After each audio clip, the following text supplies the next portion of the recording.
Bueno, ahora sí, la última clase de la materia. Hoy me despido de la clase del repaso del parcialito 4, clase 2. Entonces vamos a retomar algo que ayer salteamos, que es la ley de Ampère-Maxwell. La vamos a ver en un ejemplo diferente que los que vimos en la teoría. En la teoría trabajamos con condensadores o capacitores, donde analizamos cómo era la corriente de desplazamiento mientras el capacitor se cargaba. Ahora estamos interesados en otro ejemplo que podría ser qué ocurre dentro de un conductor por el que pasa una corriente. Entonces lo que vamos a suponer es una corriente I que está uniforme en el interior de un conductor de radio A y conductividad sigma, que sigue la dirección que indica la flecha negra. Hallar el vector de Poynting en la superficie del conductor y la corriente de desplazamiento dentro del mismo si la corriente vale I0 o si la corriente es una corriente alterna. Es decir, si tenemos una corriente continua, una corriente constante o una corriente alterna. El primer paso para hallar la corriente de desplazamiento y también el vector de Poynting es conocer el campo eléctrico. Para conocer el campo eléctrico diría, bueno, hicimos 100 veces un cable. Yo lo puedo hacer, el campo eléctrico lo puedo relacionar con la diferencia de potencial.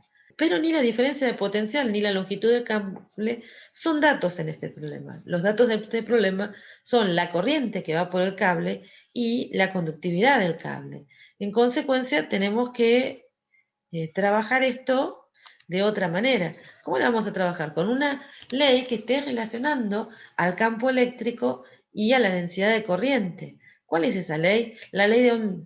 La ley de Ohm nos decía que la densidad de corriente era sigma por el campo eléctrico.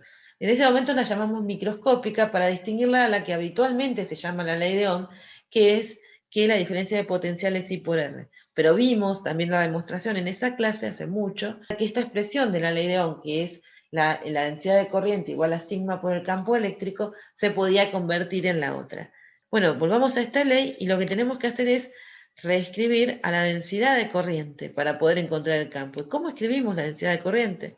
Bueno, el primer paso es ver que la corriente está atravesando la región esta gris y que el campo eléctrico es paralelo, así que el campo eléctrico va a estar en K, tal cual la corriente. El segundo paso es decir, bueno, lo que me queda es calcular el módulo.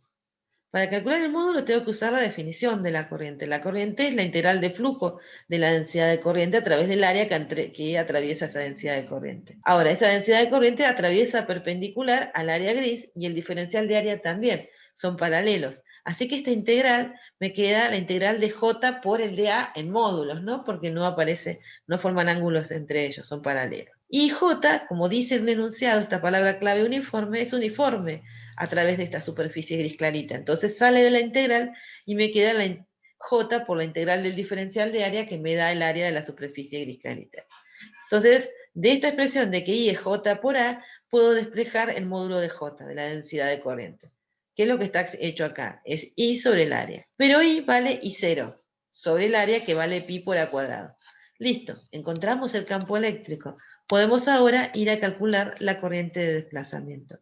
Y la corriente de desplazamiento es la derivada temporal del campo eléctrico, pero en la expresión del campo eléctrico nada depende del tiempo, con lo cual no tengo corriente de desplazamiento. Entonces, cuando voy a ir a calcular el campo magnético, digo, bueno, lo formal sería que utilizara la ley de Ampère-Maxwell, el término de corriente y corriente de desplazamiento. Pero en este caso, que es el estacionario, que es el que todo es independiente del tiempo, como la corriente de desplazamiento me da cero, la expresión que tengo que utilizar para obtener al campo magnético se correspondería a la ley de Ampère. Bajo esas condiciones yo puedo calcular el campo en el interior de un conductor por el que circula una corriente uniforme y nos va a dar esta expresión. Esto también lo hicimos en la primera parte. Donde sabemos que el campo es continuo en la superficie, o sea, si ustedes calculan el campo en el exterior y toman en ambas expresiones el radio A del cable, van a ver que dan lo mismo. O sea, el campo es continuo cuando tiene una densidad volumétrica de corriente. Entonces tienen B. Entonces vamos por el campo, ahora el vector de Poynting. Para calcular el vector de Poynting utilizamos su definición. Tengan en cuenta que esto es un producto vectorial, así que tienen que tener bien claro quién es el campo que va primero en la definición, si no les va a dar el vector de Poynting al revés. O sea, el producto vectorial depende del orden de los factores, porque de lo contrario nos da al revés, nos da un vector que apunta en la misma dirección, sentido contrario.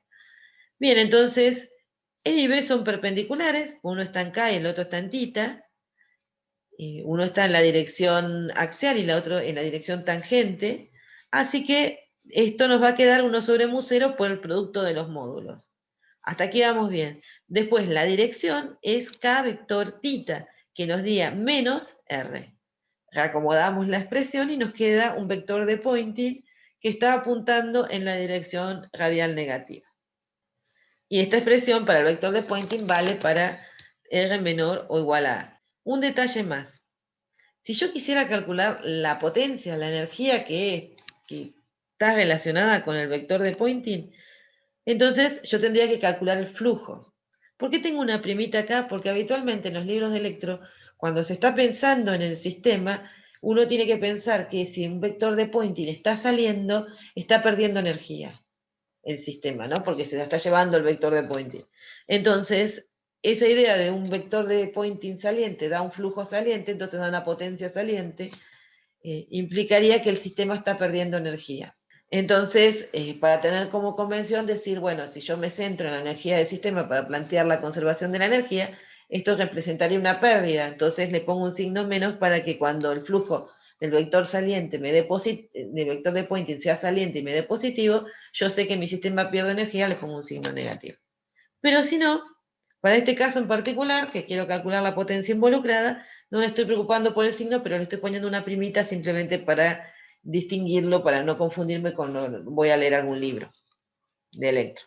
Bueno, entonces tenemos esta potencia que está relacionada con el vector de Poynting, podemos calcularla, y la primera pregunta que nos hacemos es, ¿a través de qué área está fluyendo el vector de Poynting? Y si miramos acá, el vector de Poynting está en la dirección radial, así que el área por la que fluye es la gris oscura. Buenísimo, entonces tengo el diferencial de área del área de la gris oscura es radial, mientras que el vector de Poynting está en menos la dirección radial. Así que si reemplazo la expresión del vector de Poynting y al diferencial de área como d diferencial de área en la dirección radial, el producto escalar nos va a quedar el producto de los módulos, o sea que nos quedaría el módulo del vector de Poynting por el diferencial de área con un signo negativo porque están opuestos, ¿no? El siguiente paso es decir, bueno, el vector de Poynting y todo lo que se relaciona con él es constante, no depende del área en el que estoy realizando la integral, porque el vector de Poynting es dependiente de R, y yo estoy haciendo una integral a R constante, o sea, cuando R vale A, entonces sale todo fuera de la integral y me queda la integral del diferencial de área, que es el área de la parte gris, que es 2pi por el radio del cable por la longitud del cable. Entonces, reemplazo esta expresión y llego a esta de acá. Y cuando le presto atención a esta expresión, me queda un I0 cuadrado. Y si miran lo que aparece acá, L sobre el área y sobre sigma es la resistencia de un alambre. Esa también la calculamos hace un montón. L sobre sigma por A es la resistencia de un alambre. Así que lo que estoy haciendo ahora es cambiar esto por la resistencia. Me queda R por I cuadrado, que es una potencia negativa. Entonces, ¿cómo lo interpreto? El signo menos significa que el vector de Poynting está entrando, eso significa que está entrando energía al sistema, y esa energía que entra al sistema tiene que ser igual a ¿qué? A la potencia que está entregando la fuente. Sigamos un poquito más y consideremos ahora el caso de corriente alterna. Cuando ponemos la corriente alterna en la expresión para encontrar la J de desplazamiento, tenemos que tener en cuenta que lo que obtuvimos para el campo eléctrico es válido, sigue siendo válido todo lo que dijimos. Así que la expresión esta que nos quedamos acá de que está en K y que es igual a I sobre sigma por A, lo tengo que hacer, pero ahora I no vale I0, sino vale I0 seno de omega t. Así que cuando utilizo la expresión con I0 seno de omega t, me quedan las constantes, epsilon 0 y 0, sigma y el área, pero además todo eso no depende del tiempo, pero me queda el seno de omega t, que sí depende del tiempo, y eso me queda omega por el coseno de omega t cuando lo derivo respecto del tiempo. Entonces ahora sí tengo una corriente de desplazamiento, ahora sí me tendría que empezar a preocupar por el término que agregó Maxwell a la ley de Ampère para calcular el campo B. Sin embargo, si voy a calcular la corriente de desplazamiento, puedo hacer la cuenta. Bueno, podríamos comparar, si quieren, las densidades de corriente, eso también sería una opción. Acá estoy calculando la corriente total para comparar con la corriente, pero las dos opciones son válidas. O sea, podríamos calcular a la densidad de corriente de conducción, que sería 0 seno omega t, nos tendríamos que dividir por pi por al cuadrado para compararlas, o podemos calcular la corriente de desplazamiento, más o menos es la misma idea. Y si calculamos la corriente de desplazamiento, tendríamos que integrar, de pasada contestamos lo que nos piden, tenemos que integrar a la densidad de corriente en el área que está atravesando, que nuevamente es la gris clarita. Son paralelos en la densidad de corriente con el diferencial de área, así que me nos queda la integral de los módulos, y además J de desplazamiento no depende del diferencial de área de la región gris, porque es una constante, sale en la integral y me tiene que quedar multiplicado, entonces me tiene que quedar la integral del diferencial de área multiplicada por la corriente de desplazamiento. Entonces, la corriente de desplazamiento, que irá dividida por pi a cuadrado, la tengo que multiplicar por esa área que vale pi a cuadrado y nos llegamos a esta expresión. Pero si miramos esta expresión y la comparamos con la que tenemos y 0 coseno de omega t y 0 seno de omega t son magnitudes del mismo orden, así que la diferencia entre los órdenes de magnitud está dada por la relación entre epsilon 0, la frecuencia, y sigma.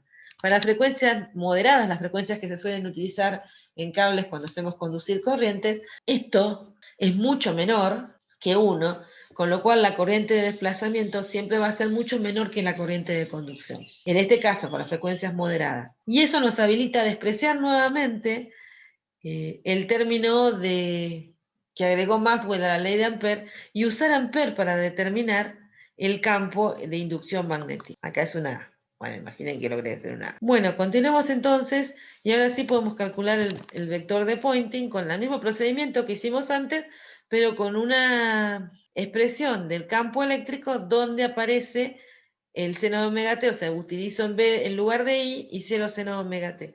Con lo cual el vector de Poynting nos queda ahí 0 cuadrado seno de omega t cuadrado y todas las constantes que teníamos antes.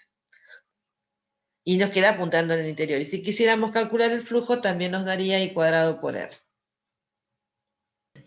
Después teníamos otra cosa que eran los dioptrios, que lo que habíamos dicho es que había una ecuación para trabajar con los dioptrios que era diferente a las ecuaciones que usábamos para lentes y sobre todo para lentes, porque aparecían índices de refracción ahí, entonces teníamos que ver qué hacer. Entonces este es el caso más sencillo.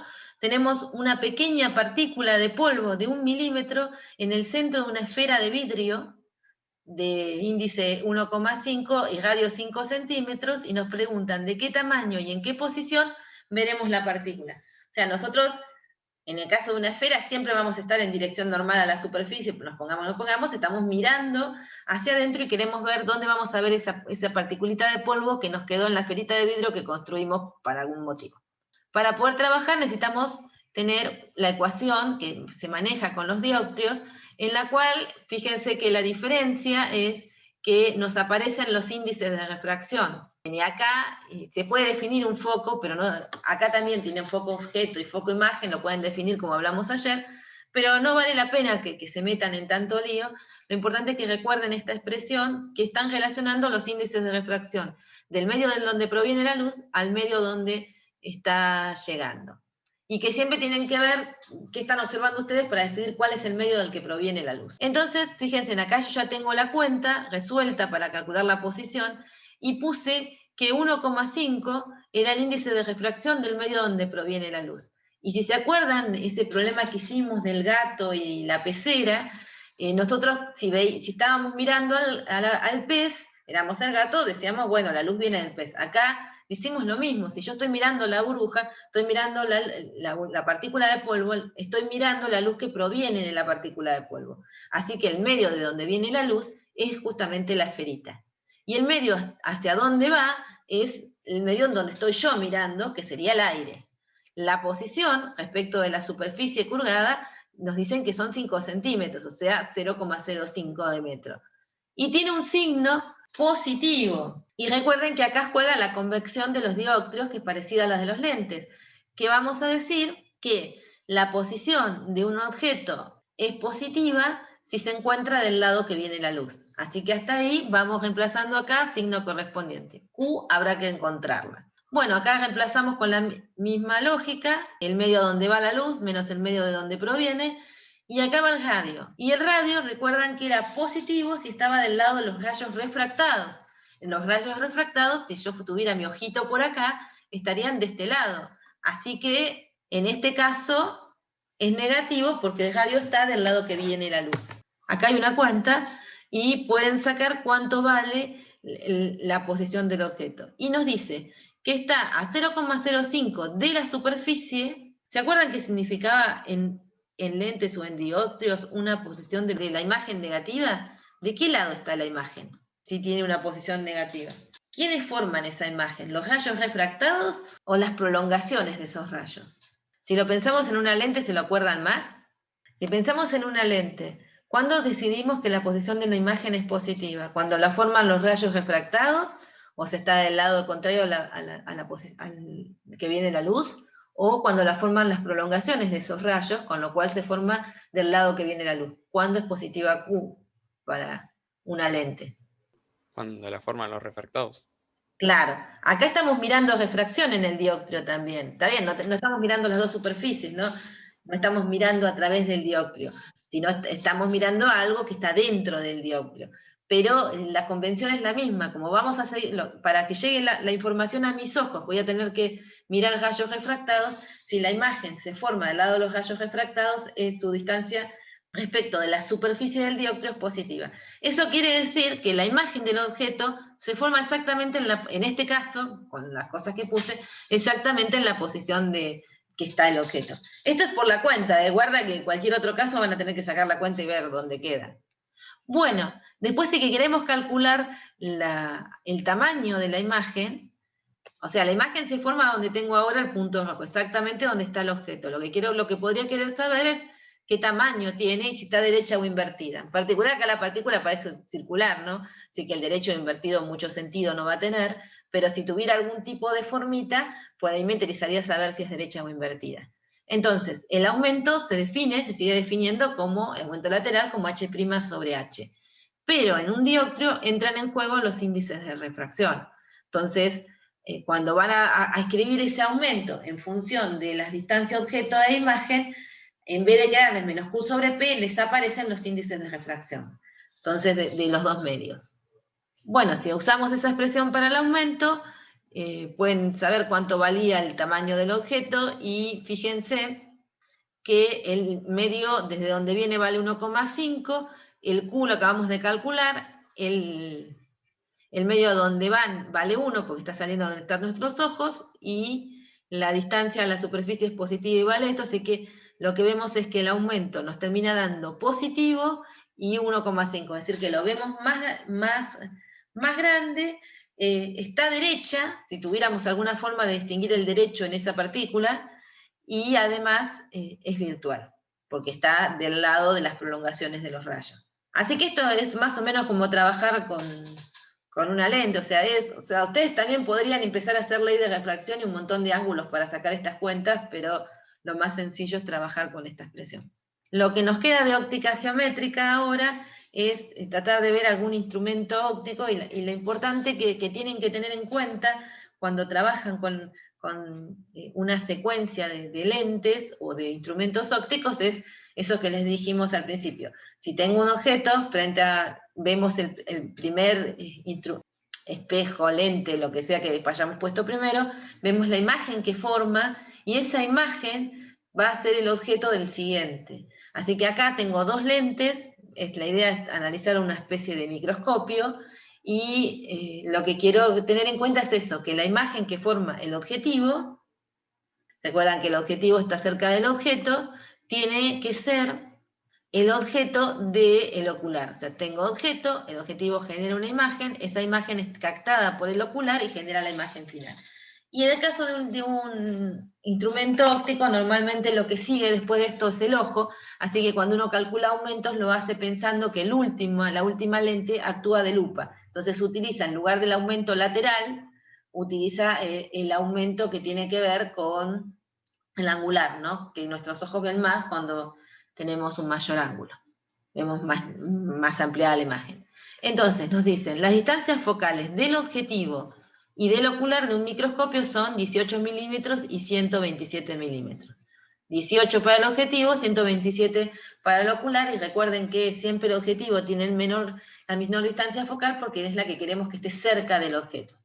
¿A qué distancia del ocular, qué distancia del ocular, se debe formar la imagen del objetivo, o sea, la que generó el objetivo, para que observemos una imagen virtual de 25 centímetros a 25 centímetros del ocular?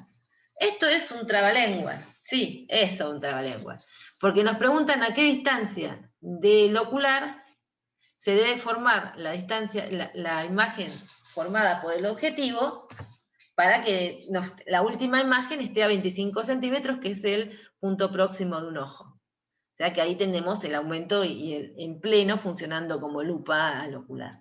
Pero, entonces, si desarmamos un poco la lógica, básicamente nos preguntan la distancia objeto del ocular cuando conocemos la distancia imagen. Se puede decir a qué distancia del ocular, distancia objeto, si queremos que la imagen final se forme a tal distancia del ocular. Ponemos el objeto, podemos hacer la marcha de rayos para trabajar un poco. Entonces, todo rayo que incide paralelo pasa por el foco, todo rayo que pasa por el centro de la lente no se desvía, ahí se forma la primera imagen. Después todo rayo que incide paralelo en el ocular termina pasando por el foco imagen, todo rayo que incide por el centro no se desvía, y tracé solo dos para no complejizar el dibujo, y ahí tienen la imagen final. Entonces, vamos a tratar de sacar las cuentas, porque en realidad lo que tenemos que jugar es entre este objeto y este objeto, ¿sí? O sea, estamos preocupados por estos dos. Este sería el objeto del ocular, y esta sería la imagen formada por el ocular. Y de eso tenemos la información. Acá está marcada que esta distancia del ocular a la imagen final es 25 centímetros, que es el punto próximo del ojo. Entonces, ¿qué hacemos? ¿Conocemos el foco del ocular? Sí. ¿Conocemos la posición respecto del ocular? No, es lo que quiero sacar. ¿Conocemos la posición de la imagen? Sí, está en el punto próximo, y obviamente está del lado que viene la luz, así que es una imagen virtual, tiene un signo negativo. De ahí podemos calcular la posición respecto del ocular. Si las lentes están separadas 175 milímetros, o sea, casi 20 centímetros, 0,175 metros, ¿qué distancia separa el objetivo del objeto para que está sobre la platina de observación? Ahora, lo que quieren saber es dónde está el objeto respecto del objetivo, esta distancia de acá. Entonces, de vuelta, sabemos el foco del objetivo, no sabemos la posición del objeto respecto del objetivo, pero sí sabemos dónde se va a formar su imagen. ¿Por qué? Porque, está bien, yo calculé esta distancia de acá que me da 0,084, pero sé esta distancia de separación, así que si le saco este 0,084 al 0,175, voy a obtener la distancia que tengo acá, esta de acá. Bueno, si reemplazan esa distancia que es dato, pueden explicar dónde estaría la posición del objeto respecto del objetivo. Y si les piden el aumento de este microscopio, recuerden que es el aumento lateral del objetivo por el aumento angular. Así que acá estoy tomando la idea de que los tengo que multiplicar. Entonces tengo el aumento lateral por el aumento donde yo he colocado el objeto de modo que la imagen me dé en el punto próximo. ¿Se acuerdan que los aumentos dependían de cómo yo ubicara las cosas, de modo que la imagen se me formara o en el punto próximo o en el punto lejano? Bueno, acá la formamos en el punto próximo. En el punto lejano generalmente tiene la idea es para que descansar el ojo. Bueno, así que si quieren sacar la cuenta, capaz que está hecha. Sí, está hecha, está ahí. Tenemos 12 veces el aumento. O sea, esto en realidad es desarmar qué es lo que nos están diciendo y después aplicar la ecuación de las lentes y las convenciones de signos, que recuerden que siempre los objetos van a ser reales y distancias positivas si están del lado que viene la luz. En este caso, tanto el que es el objeto como la imagen formada por el objetivo, esta va a ser un objeto real para la lente ocular. Y esto parece un trabalengua, porque decimos, bueno, es una imagen como objeto real, sí, pero a los efectos prácticos para el ocular eso es un objeto real. Y si están del otro lado de la lente, son objetos virtuales. Y las imágenes son virtuales si están del lado que viene la luz. La última es virtual, la primera está del lado contrario de la luz, porque la formó el objetivo y es real. O sea que encima tienen todos los ejemplos. Con esto se cerraría óptica geométrica y tenemos que empezar con óptica física. Si vamos a óptica física, lo primero que vimos fue interferencia, así que volvemos a la onda electromagnética con la que empezamos a trabajar ayer. ¿Se acuerdan que teníamos un vector de Poynting, que habíamos sacado la frecuencia, que estaba el campo eléctrico en la dirección de X?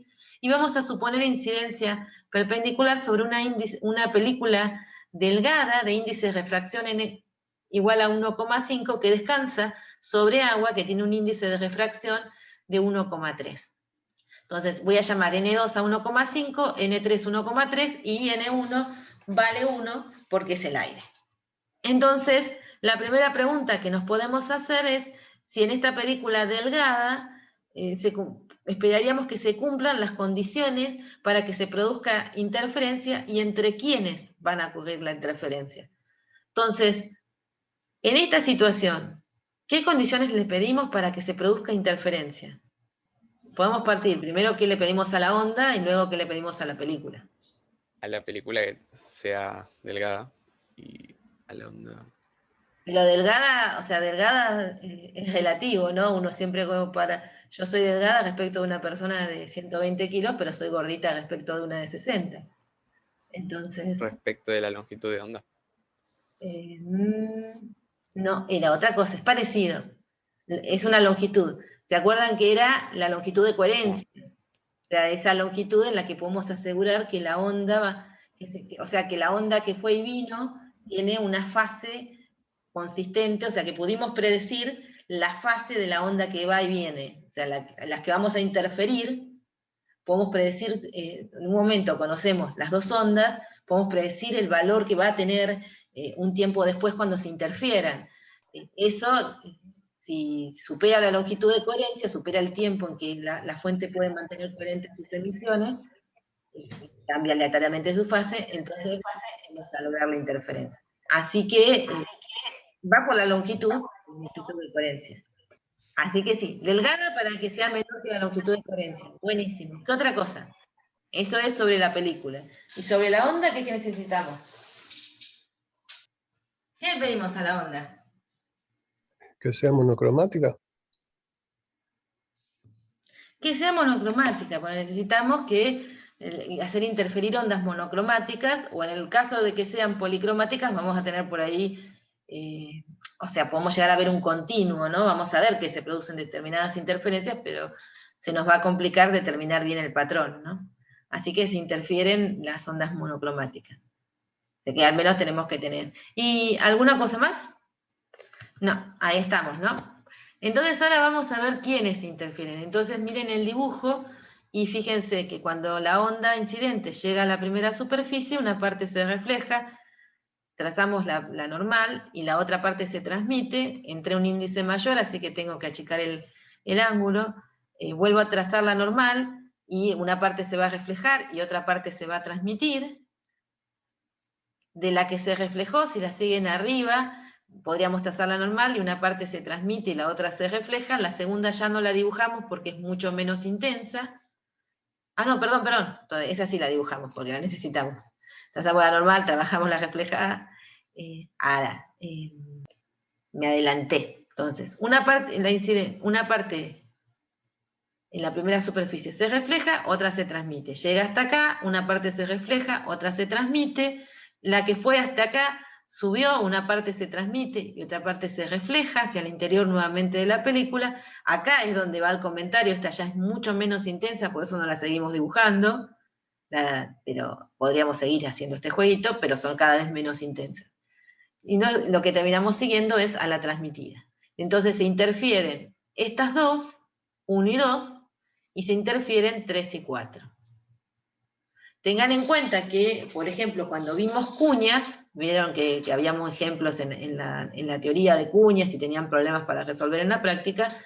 En general, las placas de vidrio o las lentes o lo que uno usa para armar la cuña, no lo considera porque es muy tiene mucho espesor, entonces supera la longitud de coherencia, entonces las ondas reflejadas en esa primera superficie no se va a interferir con el resto. Y solamente nos importa la interferencia que se da en la cuña, que siempre es chiquitita, que es la diferencia de caminos, asegura que, o sea, el espesor de la cuña asegura que la diferencia de caminos no supere la longitud de coherencia. Pero en este caso la película es negada, así que la longitud de coherencia está asegurada, así que se interfieren 1 y 2, que decimos que es interferencia por reflexión, y 3 y 4, que decimos que es interferencia por transmisión. Nos pueden preguntar cuál es el espesor mínimo para obtener una onda reflejada de intensidad aproximadamente nula y por qué no es nula. Entonces, vamos acá y decimos, bueno, primero tenemos que considerar la diferencia de caminos. La onda 1 se reflejó enseguida, o sea que no tiene, pero respecto a la onda 1, la onda 2 tuvo que ir y venir a través de la película. Nosotros dijimos que es incidencia normal, así que este dibujo lo hacemos así exagerado, simplemente para poder discernir las ondas, pero en principio irían unas sobre otras, y entonces la diferencia de camino es 2 veces el espesor de la película. Esa diferencia de camino hay que transformarla en una diferencia de fase. Así que uno la multiplica por 2pi y la divide por la longitud de onda que corresponde a la onda en el medio en el que se está propagando. Así que eso nos queda reemplazar a lambda prima por lambda sobre n2.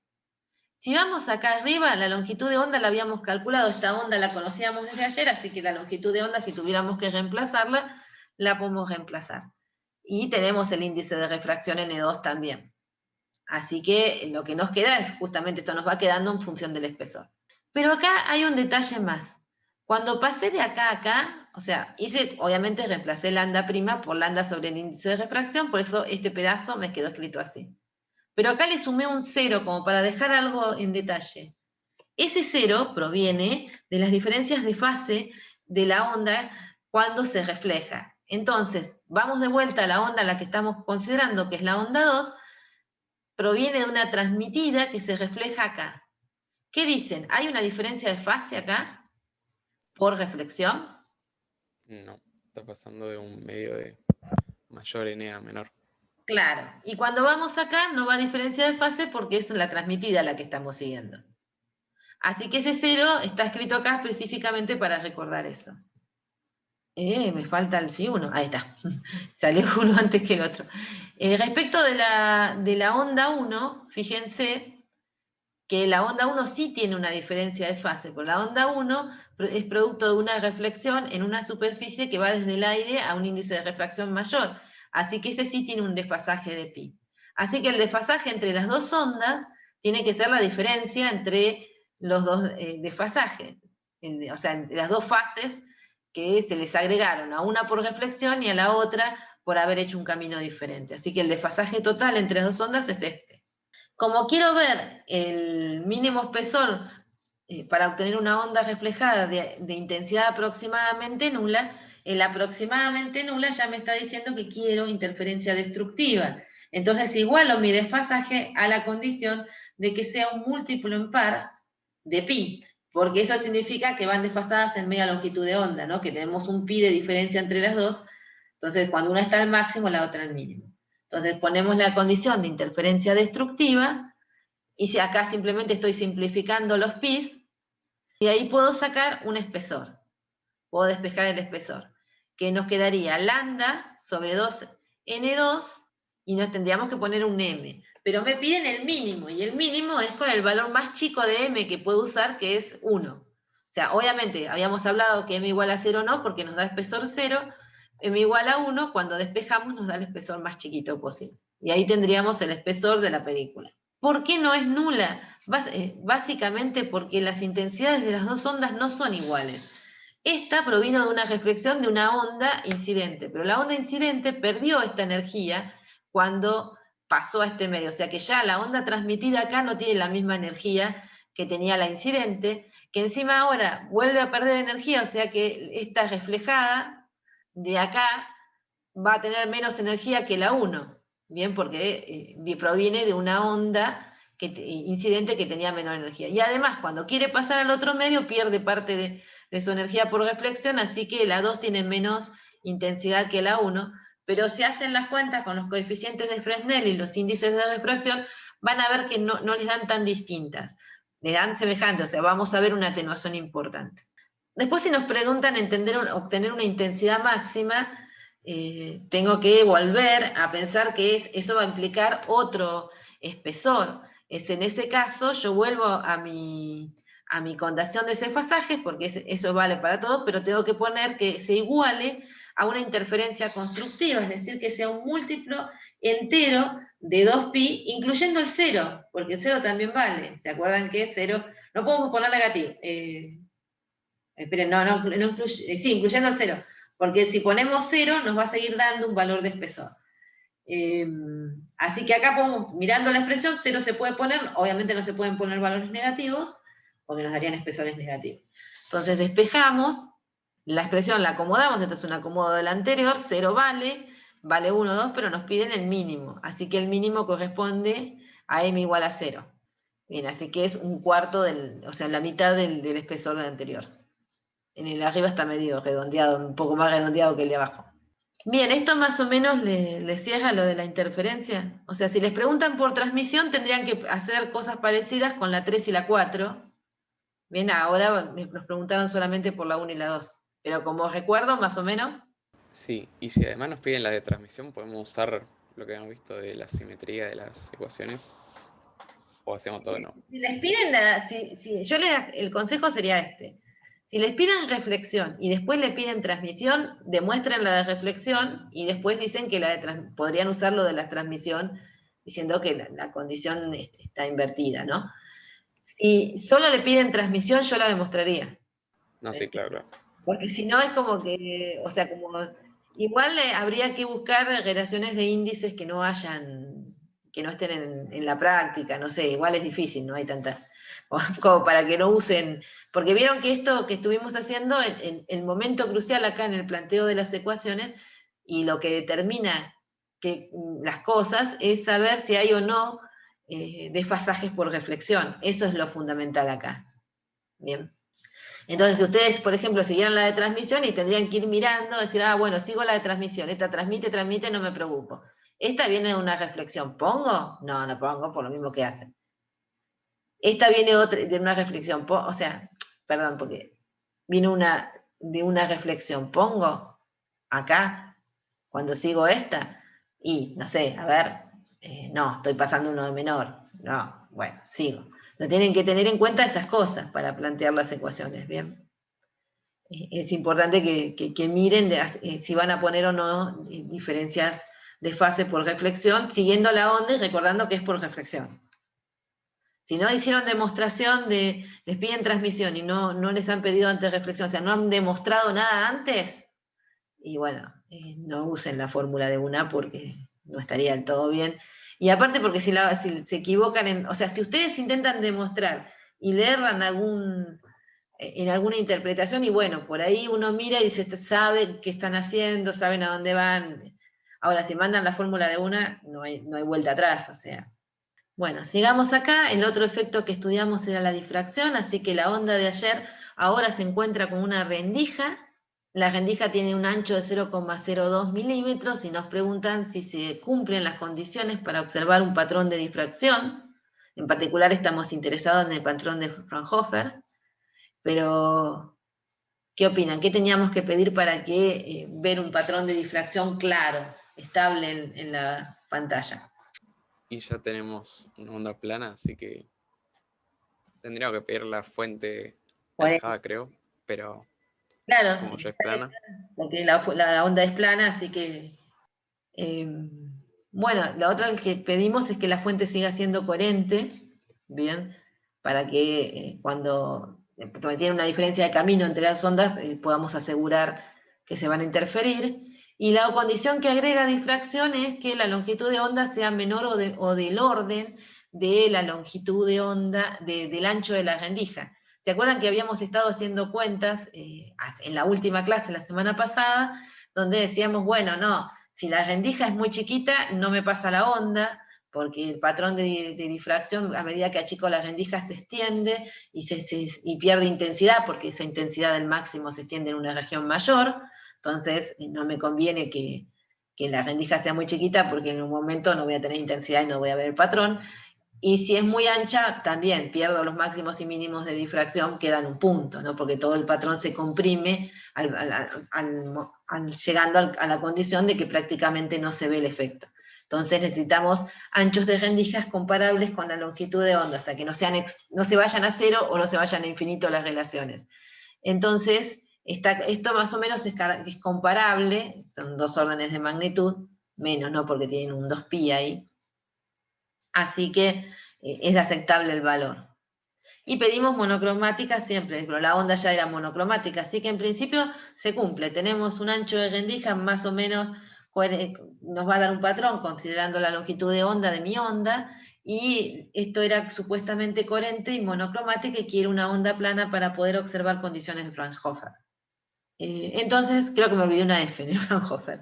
Bien, entonces, acá apareció el patrón de difracción. ¿Se acuerdan que tenía un máximo muy intenso, que tenía el 80 y pico % de la intensidad concentrada en el máximo, y después aparecían máximos secundarios de cada vez menor intensidad?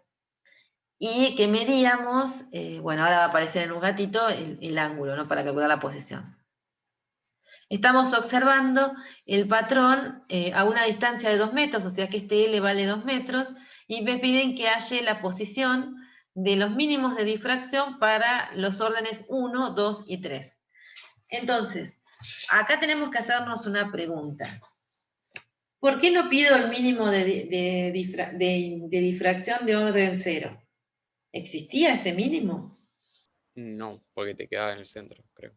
Claro, te quedaba en el centro, nos quedaba una forma, ¿se acuerdan? Seno sobre seno, 0 de 0 sobre 0, digamos, que nos terminaba dando el máximo, así que los mínimos de difracción se cortan desde el orden 1.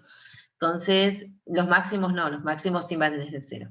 Entonces, los mínimos cumplen será seno de tita igual a m lambda, donde tita es el ángulo que se forma entre el centro de la rendija, o sea, una línea que une el centro de la rendija con un punto en la pantalla, y la línea perpendicular del centro de la rendija derecho perpendicular a la pantalla. Entonces ese ángulo tita es el que aparece en la expresión, así que conocer el tita nos da la posición sobre la pantalla donde va a estar el mínimo, y como dijimos recién, no podemos poner 0 porque eso nos da justo el máximo, y habíamos demostrado el porqué. O sea que m puede ser cualquier entero que no sea 0. ¿Y por qué cualquier entero? Y porque pueden ser los positivos dan un lado del patrón, los negativos dan el otro. Y uno podía usar acá en las ecuaciones, fíjense que está marcado que z es la coordenada en la pantalla, por eso aparece esto, y uno puede decir que la tangente de tita es la posición en la pantalla, que la llamamos z, sobre L, y que si el ángulo es pequeño porque la pantalla está alejada, la tangente de tita se parece al seno de tita y nos queda z sobre L el seno de tita. Entonces la expresión esta la podemos también escribir como a z sobre L igual a m lambda. O sea, lo podemos dejar escrito en función de la posición en la pantalla. A veces en vez de z la llaman i, es lo mismo. Acá creo que por el dibujo que conseguí decía z y no le cambié la letra. Si quiero escribir eso, entonces yo reemplazo el seno de tita por z sobre lambda, entonces las coordenadas de los mínimos van a ser m lambda sobre a, el seno lo reemplacé como z sobre L, entonces pasa la L multiplicando. Entonces esto me da las posiciones de los... Ahí están las cuentas para los 3 primeros mínimos. Cuestiones que también les podrían preguntar si están equiespaciados. En ese caso, uno, si lo quiere, uno lo puede mostrar ahí, ya de los números se da cuenta, pero si no quieren hacer de los números, lo más formal sería tomar la coordenada del mínimo m más 1 y restarle la coordenada del mínimo m. O sea, esta expresión en m más 1 menos esta expresión en m, y van a ver que les quedan equiespaciados en lambda L sobre a, que es lo que se muestra acá. No, que te queda 1, 2, 3 a lambda L sobre a. Y después nos preguntan qué ocurre si el ancho de la rendija crece, y eso lo dijimos al principio, que los mínimos se juntan y los máximos se afinan. Y eso dijimos al principio, que al final, si exageramos el ancho de la rendija, al final casi no hay interacción de la onda con la rendija, y lo que vamos a ver es un punto. ¿Qué pasa si la rendija es cuadrada? porque nosotros siempre usamos rendijas rectangulares, de hecho se supone que esta rendija, estamos mirando el ancho y el alto es algo que sale de la pantalla y entra a la pantalla, ¿no? Perpendicular a la pantalla. Pero si consideramos comparables los anchos en las dos direcciones, los patrones que tendrían que aparecernos es el patrón en las dos direcciones, ¿bien? Acá todavía es un poquito rectangular el dibujo que me conseguí, pero eso sería, tendríamos que considerar un patrón en dos direcciones. Pero esto, hablamos de interferencia de películas, hablamos de difracción de una rendija. Bueno, lo que nos puede pasar es que tengamos los efectos de la difracción e interferencia, es decir, que ahora en lugar de una rendija tengamos dos rendijas. Entonces, eso responde a qué fenómenos esperamos observar y por qué. Si yo tengo dos rendijas que tienen el mismo ancho de lo que analizamos antes, evidentemente se sigue cumpliendo que la condición de la rendija, del ancho de la rendija es comparable con la longitud de onda, de modo que podamos obtener el patrón de difracción,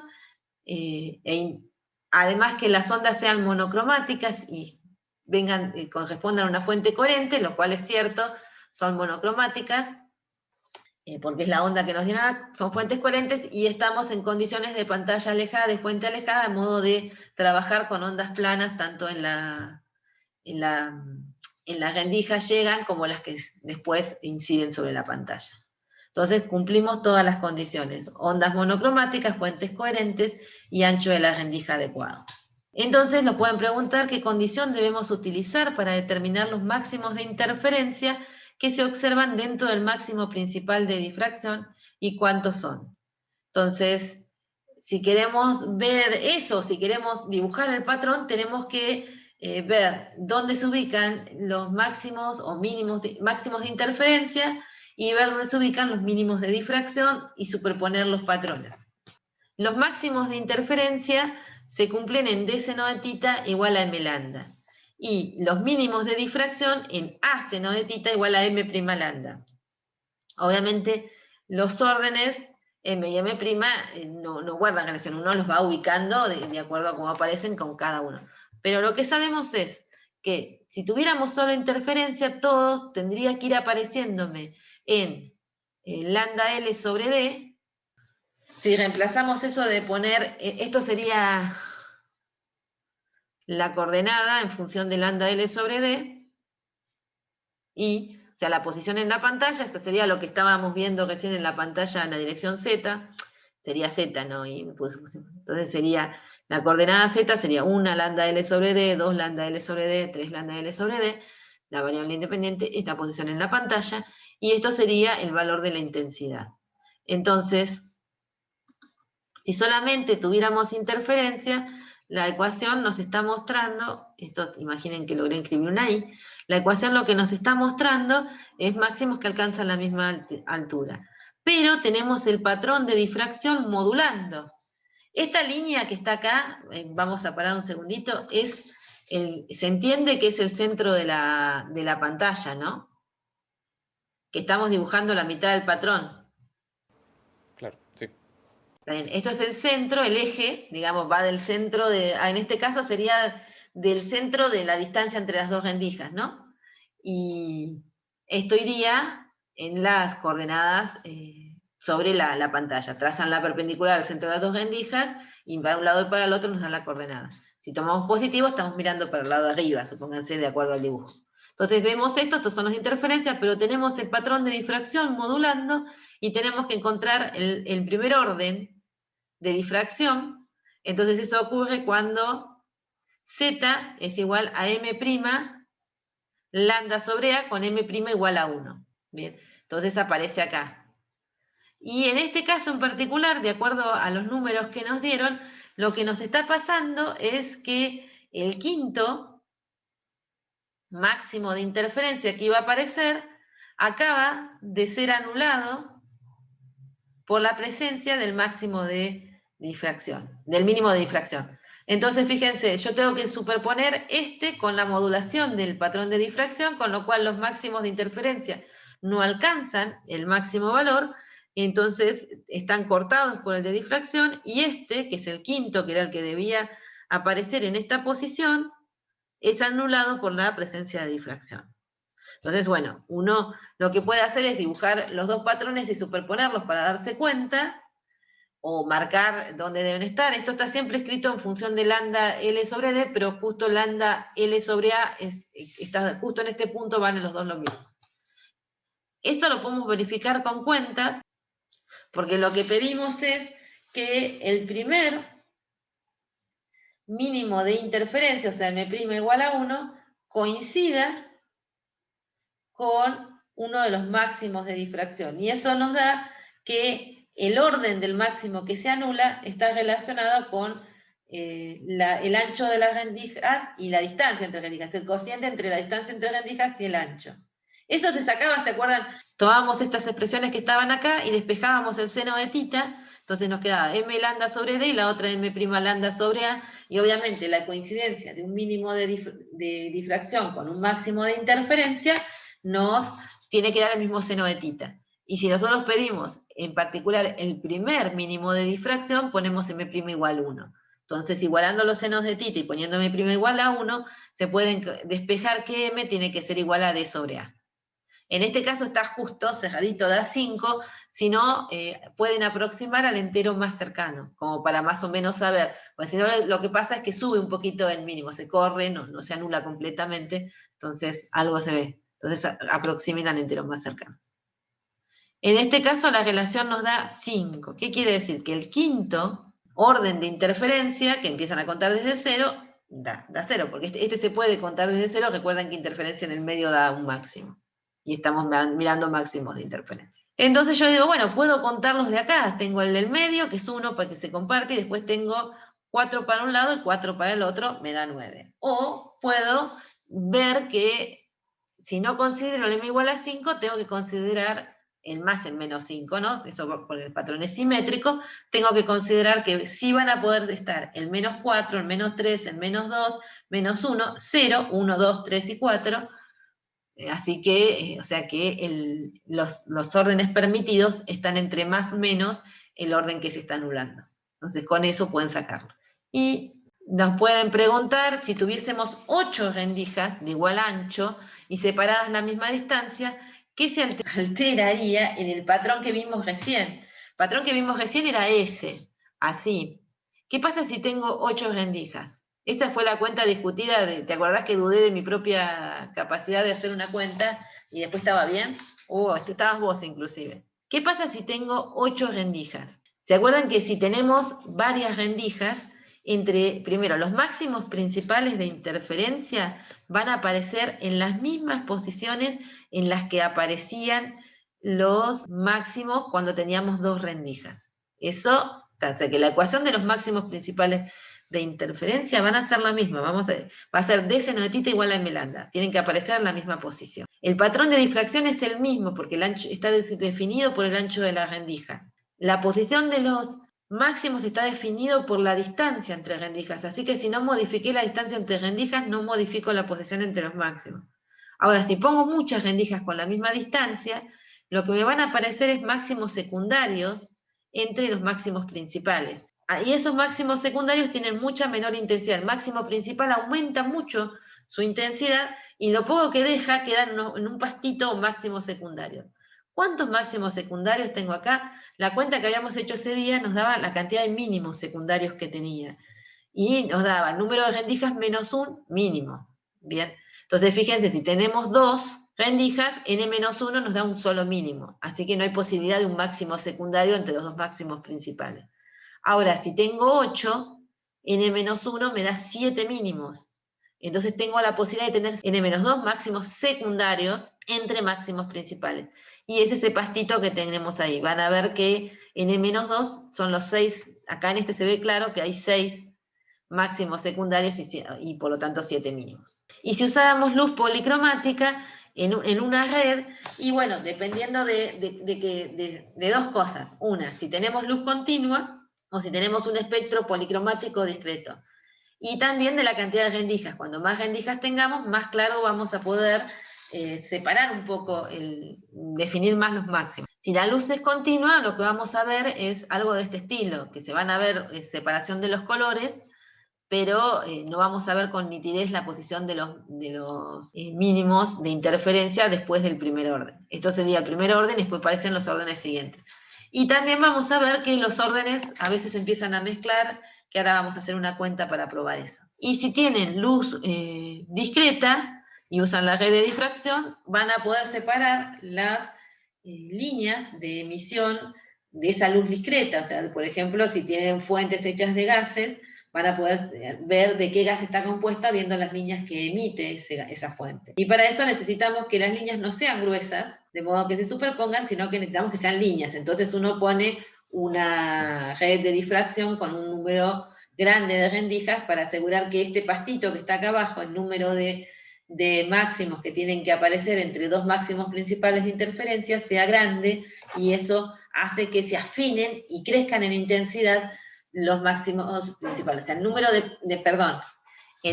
de máximos secundarios de interferencia se agrande, de modo que los máximos principales de interferencia no solo crezcan mucho en intensidad, pues se acuerda que va con el número de rendijas al cuadrado la intensidad, sino que también se afinen para dar lugar a todos esos máximos secundarios, ese pastito que va creciendo. Tengo 500 rendijas, necesito poner 498 máximos secundarios entre dos máximos principales, con lo cual afino muchísimo a los máximos principales. Y además, 500, no me acuerdo, 500 rendijas habíamos dicho. 500 rendijas tengo eso al cuadrado de intensidad, intensifico mucho también la intensidad. Entonces los voy a ver más intensos y más como una línea, más agudo. Bueno, entonces, esta ya es la última, chicos, terminamos acá. Entonces tenemos una red de difracción que tiene 315 líneas por milímetro, que se ilumina con luz del visible con longitudes de onda entre 400 y 700 nanómetros. O sea, tenemos algunas, no dice que sea continuo o discreto, vamos a suponer que tenemos algunas de esas longitudes de onda, y si fuera continuo tendríamos el dibujito que teníamos al principio. Nos preguntan si llegaríamos a observar el quinto orden de 400 nanómetros. Recuerden que uno no puede observar más que el seno de tita corresponda a un ángulo de pi sobre 2, o sea, porque ya si nos pasamos de más o menos pi sobre 2, nos estamos metiendo del lado que viene la luz, las rendijas. O sea, que eso nos marca hasta qué máximo podemos llegar a observar. Entonces, si queremos ver el quinto orden, lo que tenemos que ver es la posición de los máximos de interferencia, que eran de seno de tita igual a m lambda. Nos importan esos que intensificamos, esos que hicimos casi líneas, y nos piden que esto sea, bueno, acá calculo la distancia, o sea, escribo la distancia, si tengo 315 líneas por milímetro, voy a tener 1 sobre 315 por 10 a la menos 3, y esto está en metros, ¿no? Y me olvidé de poner el metro. Lo que tengo que hacer es reemplazar en la expresión de acá. Acá está reemplazado el 1 sobre 315, o sea, el 315 multiplicando, el 10 a la menos 3 estaba dividiendo, pasa multiplicando, después el 5 que significa el quinto orden, este sería el m, y 4 por 10 a la menos 7 que corresponde a la longitud de onda escrita en metros. O sea, está todo pasado a metros, todo el mismo sistema de unidades, ¿no? Entonces, así puedo hacer la cuenta. Entonces me queda un valor adimensional. Bien, entonces me queda que el seno de tita es 0,63. ¿Eso qué significa? ¿Puedo observar el quinto orden? Sí. Nada, sí, porque estoy en un ángulo que si lo despejo va a ser menor a pi sobre 2. Recuerden que siempre son ángulos en el primer cuadrante, o sea, entre 0 y pi sobre 2, o entre menos pi sobre 2 y 0, ¿no? Pero con que miremos 0 y pi sobre 2 alcanza. Bueno, después nos pueden preguntar a partir de qué orden se pueden superponer los espectros, porque nosotros en la teoría habíamos visto, y un poco se vio en la imagen, así que pasamos a vuelo de pájaro, que las distintas longitudes de onda presentan sus máximos, obviamente mirando la expresión, en función de la longitud de onda. Entonces, puede ser que el azul presenta, si tenemos el azul, que serían los 400 nanómetros, el azul tiene un patrón más comprimido que el rojo, ¿bien? Porque tiene una longitud de onda mayor el rojo. Entonces, eso hay que tenerlo en cuenta porque eso determina, o sea, el seno de tita es más grande si la longitud de onda es más grande. Entonces, el rojo se presenta un patrón donde aparecen los máximos que está más expandido en la pantalla que el del azul, por ejemplo. y entre medio todos los demás colores. Entonces puede ocurrir que en algún momento un orden del azul aparezca antes que un orden del rojo. Entonces ahí se superponen los espectros. Nos pueden preguntar a partir de qué orden empieza a pasar eso. Entonces, ¿cómo podemos hacer esa cuenta? Bueno, lo que hacemos es calcular las posiciones de los órdenes del rojo y del azul, que son los extremos, porque ya si esos se cruzan en algún momento, los demás lo van a hacer, lo van a empezar a hacer. Entonces, la condición es que se crucen el rojo con el azul, los extremos, después vamos con eso nos alcanza. Entonces, ¿qué hacemos? Vamos primero y decimos, bueno, ¿en qué ángulo me va a aparecer un máximo de orden m más 1? Les cuento, un máximo de orden m más 1 para el azul. Entonces eso lo despejo de la expresión, me va a aparecer m más 1 lambda sobre AD. O sea que el azul sería del orden siguiente, porque después digo, y bueno, y el orden m del rojo, porque lo que quiero ver es que el orden siguiente, o sea, el m más 1, me aparezca antes, por eso está este signo menor, que el orden que corresponde al rojo. O sea que el seno de tita del azul del orden m más 1 sea más chico que el seno del tita del rojo del orden m. Eso quiere decir que el espectro de orden m más 1 empieza a aparecer antes que se complete el espectro de orden m. O sea, antes que aparezca la última línea, que es la del rojo, me empieza a aparecer el orden m más 1 con el azul. Entonces de ahí tengo que despejar un m para darme cuenta. Entonces, esta sería la condición para pedir la superposición. Bueno, entonces me quedo con las expresiones que tienen que relacionar las m's y puedo despejar una relación. De acá, esto es un acomodo de la ecuación, acá simplemente despejé para poder sacar la cuenta y me da que m me tendría que dar 1,33. Entonces el orden 2 ya se superpone. El tercer orden del azul aparece antes que el segundo del rojo. ¿Alcanzan a ver eso? Sí. Bueno, entonces, acá para confirmar eso, hice una cuentita, porque viste, uno se queda con la duda, esta cuenta la habré hecho bien, la habré pensado bien. Bueno, hagamos la cuenta, veamos dónde aparece el tercer orden del azul y dónde aparece el segundo del rojo. Entonces calculo el seno de tita del azul para el tercer orden, o sea, si ya se superponen desde el 2, entonces, bueno, el tercero tiene que aparecer antes del segundo. Entonces, bueno, hagamos la cuenta del tercero del azul, me da que el seno de tita es 0,378, y hagamos la cuenta del segundo del rojo. Y esa me da 0,441. Como el seno es una función creciente, quiere decir que el ángulo del rojo es más grande que el ángulo del azul. Así que sí, hice bien la cuenta, se superpusieron a partir del orden 2. ¿Y cuál es el máximo orden que se puede observar para los 700 nanómetros? Es un poco la misma pregunta que hicimos antes. Tenemos que asegurar que se cumpla la condición de que el seno nos dé menor o igual a 1. Entonces, el seno del ángulo del rojo es el orden del rojo, lambda del rojo sobre d. Esa la vuelvo a sacar de la expresión. El m ahora no lo conozco. Bueno, entonces acá simplemente reemplacé los valores numéricos de la longitud de onda del rojo y la distancia, y le pido la condición de que esta cuenta me dé menor o a lo sumo igual a 1. Termino esta cuenta, entonces despejo m, y m tiene que ser menor o a lo sumo igual a 4,5, que eso quiere decir que voy a poder observar hasta el orden 4. Ya el 5 no me aparece, porque me aparecería un ángulo mayor que 90. Y este es el fin. Si quieren preguntar algo, bueno, ahora sí, pregunten lo que quieran. Si quieren abrir las cámaras, yo abro la mía, así los conozco antes de despedirme. Por ahí, antes de eso. Si le pedimos igualmente al seno igual a 1, sería el infinito, ¿no? El seno igual a 1 te daría rasante, digamos. Te daría pi sobre 2. Claro. O sea, como que ese orden te saldría rasante a la... Perdón, no me salen las palabras. En una pantalla no lo verías, pero acordate que el jueguito con acá no está puesto el dibujo, pero en la teoría estaba. La que no quiere volver. Capaz que se apago es medio maldito. Ahí está. En la teoría ahí estaba, acá no. Recuerden que en este caso, en la red de difracción, cuando uno juega con los órdenes, ¿se acuerdan que lo que les empiezan a aparecer son cosas tipo las que les mostré recién, ¿no? Líneas. Estas líneas dibujadas acá, en realidad uno las ve para diferentes ángulos. ¿Y cómo lo mide? Con un goniómetro. ¿Te acordás que pones la fuente de luz, la rendija, y después vos te movés con un goniómetro están enfrente perpendicular a la fuente de luz y vas midiendo ángulos y vas encontrando los máximos. Entonces, cuando el seno te da 1, sería la condición de que justo cuando estás rasante a las rendijas, te aparece una línea, que no sé si la lograrías observar, porque estando rasante probablemente no la puedas observar, pero sería esa lógica. No estás pensando en ubicarlo en una pantalla, porque ahí sí, si lo ubicás en una, no lo captarías a ese en una pantalla infinita para poder engancharlo. Claro, eso quería decir yo, Marisa. Si uno tiene una pantalla finita, digamos, uno tiene que ver justo ahí no tenés todos los órdenes.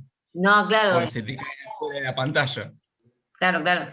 Acá tenés que centrarte en que tenés un goniómetro y que vos te estás moviendo angularmente. Claro, pero por eso le ponés el pi sobre 2 como el máximo ángulo, ¿no? Claro, sí, si no, no. Si no, uno tendría que ponerle el ángulo subtendido, o medio ángulo subtendido por la pantalla. Claro. Pero en general cuando uno usa la red de difracción, mide ángulos, ¿no? No me dicen una pantalla esas cosas. Va, no sé. Yo siempre lo medí con goniómetros, cuando haces la parte de espectroscopía. Claro, no, yo estaba pensando también en los otros, en el Young y en el difracción común. Claro, sí, Por la... a las cosas común, sí, no. Esto ya no los verías, como dice alguien, creo que Agustín, no me acuerdo, como dice él, que no lo captarías con la pantalla. Pero acá es que podrías observar, entonces imagínate que podrías correr la pantalla, ¿no? Que irías moviendo la pantalla. Claro, la pantalla giratoria. Claro, sí, algo que pudieras ir siguiéndolo.